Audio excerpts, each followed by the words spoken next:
माधव आनंद जी, चित्रा जी क्या है शांत स्टैंड करवाएं। जेडीयू का इस पर? क्या चित्रा नई व्यवस्था शुरू कर रही है बीजेपी? चित्रा जी देखिए, सबको पता है कि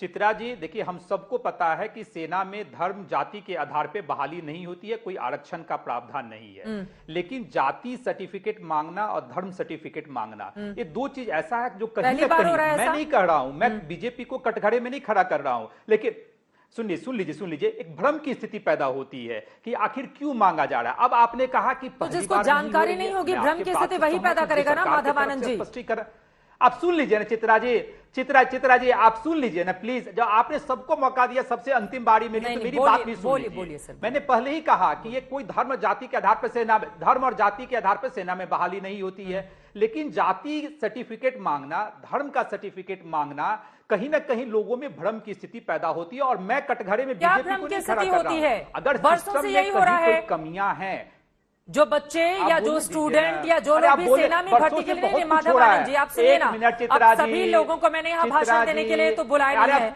आप जेडीयू बीजेपी की सहयोगी, आप लोग बिहार में सरकार चला रहे हैं, अग्निवीर पर सबसे ज्यादा हिंसा आगजनी वहीं पर हुई, क्योंकि आप लोगों को समझा पाने में कामयाब नहीं रहे माधव आनंद जी। एक सेकंड आप अपने नेता का बयान सुनिए पहले, उन्होंने जो बोला है मैं बिल्कुल वही पढ़ के सुना देती हूँ। उपेंद्र कुशवाहा का बयान, आपके वो बड़े नेता हैं।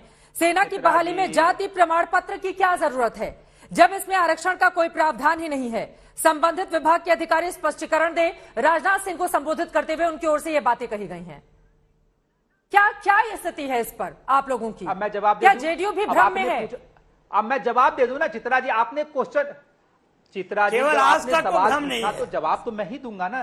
जेडीयू एक बार राजनाथ सिंह की बाइट सुन लेते हैं। देश के रक्षा मंत्री ने इस पूरे मामले में क्या कहा, उसके बाद आप बोलिएगा। सुन लेते हैं एक बार। इस पूरे मामले में जब उनसे सवाल पूछा गया तो क्या मिला है जवाब?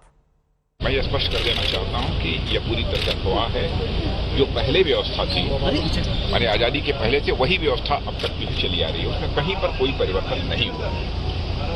लेकिन जाति की जो मांग की गई है सर, मैं जो कह रहा हूं, जो पुरानी व्यवस्था रही है वही व्यवस्था चली आ रही है। अब इसके आगे मुझे क्लैरिफाई करने की समझता हूं कोई जरूरत नहीं। राजनीति जो इस पे हो रही है उस पर क्या कहेंगे? राजनीतिक दल आप छात्रों से कहेंगे कि इस तरह की चीजों पर ना भरोसा करें, एक आश्वासन देना चाहेंगे सर?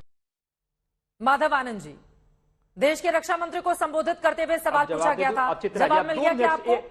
अब एक मिनट सुन लीजिए, अब एक मिनट आप एक मिनट सुन लीजिए। सारा जवाब दे दिया आपने, अब मेरा भी सब जवाब सुन लीजिए। हम लोगों ने पहले ही कहा कि अगर यह प्रथा पहले से चली आ रही है तो सरकार तो समय रहते हुए कई बदलाव भी करती है। अगर जाति और धर्म का सर्टिफिकेट का कोई मतलब नहीं है, उस आधार पे कोई चयन की प्रक्रिया नहीं होती है, तो क्यों आप पूछ रहे हैं? हम लोगों ने तो यही स्पष्टीकरण सरकार से आग्रह किया, विनम्रतापूर्वक हमारे संसदीय राष्ट्रीय अध्यक्ष ने, हम लोगों ने आग्रह किया। इसमें क्या आपत्ति है? आपत्ति किसी को नहीं होनी चाहिए। जो भ्रम की स्थिति है, जो भ्रम बीजेपी की मत सुनिए, कम से कम जो हमारे फॉर्मर डीजीएमओ हैं उनकी बात सुनेंगे या नहीं सुनेंगे? मैं चित्रा जी मैंने बीजेपी की भी बात सुन ली और जो आर्मी के लोग हैं उनकी बात भी सुनी। मैं कह रहा हूं कि अगर यह प्रक्रिया लंबे समय से चली आ रही है और कहीं न कहीं दोष है उसमें, तो उसको बदलाव करने की आवश्यकता है ना। इसमें क्या दोष है? बदलाव ला सकती है। इसमें क्या दोष है? अगर कहीं शहादत होती है युद्ध के मैदान में और उस पार्थिव की पहचान के लिए ये जरूरी हो जाता है, इसमें क्या दोष है? तो जाति की क्या जरूरत है? ठीक है, मान लिया धर्म का आपने जब मान लिया, धर्म का आपने बोला कि धर्म के जरूरी है, लेकिन जाति का सर्टिफिकेट क्या जरूरत है?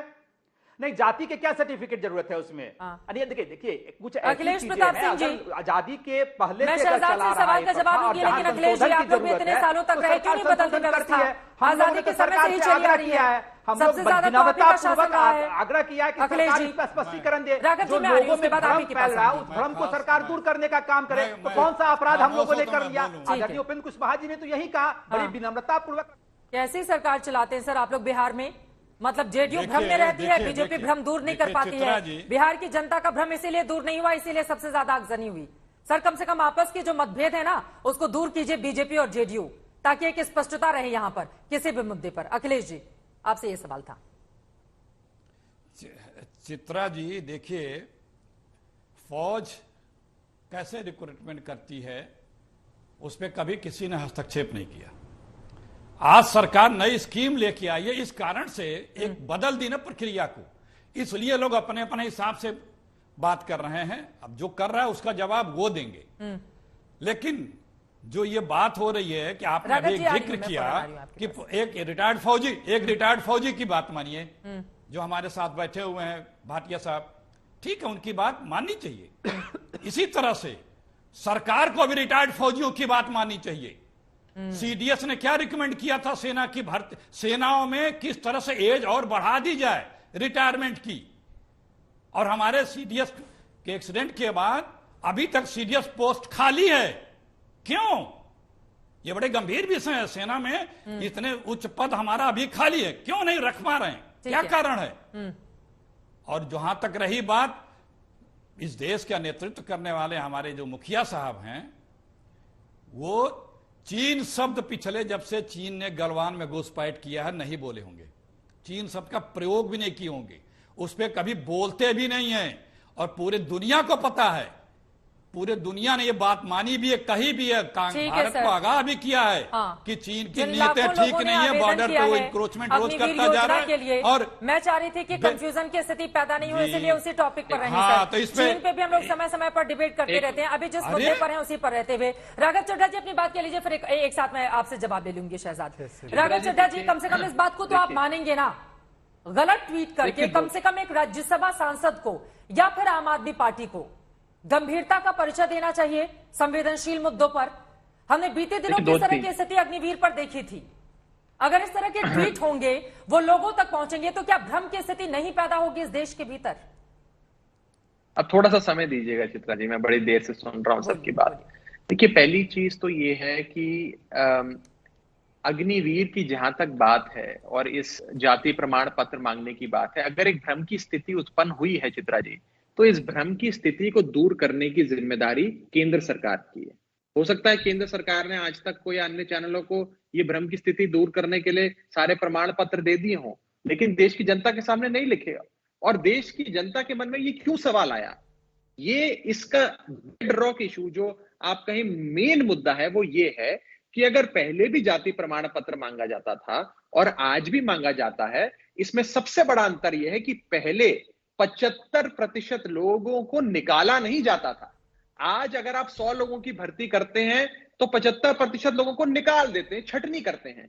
तो लोगों के मन में भ्रम आया कि जाति के आधार पर क्या छटनी करने जा रहे हैं। और अगर ये लोग सारी ही चीजें बदल रहे हैं, सारी ही स्कीम्स बदल रहे हैं, तो फिर ये जाति प्रमाण पत्र की जो अनियमितता थी, इसको भी निकाल देना चाहिए। मैं आपको इसी के साथ साथ सुप्रीम कोर्ट का 8 मार्च 2022 का वक्तव्य दिखाता हूं। जस्टिस संजय किशन कौल की बेंच ने कहा चित्रा जी कि army can not be segregated, can't segregate armed forces on caste basis.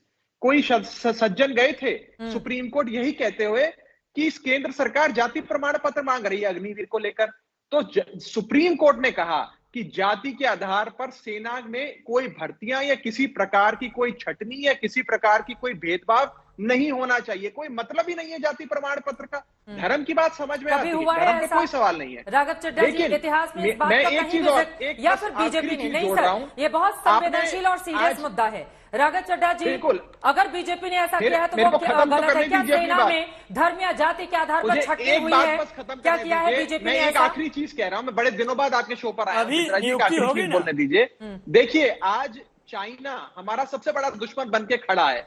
China साल में 4 लाख नई भर्तियां करता है, हम 50,000 भर्तियां करेंगे और 4 साल बाद उसमें भी 75,000 लोगों को निकाल देंगे।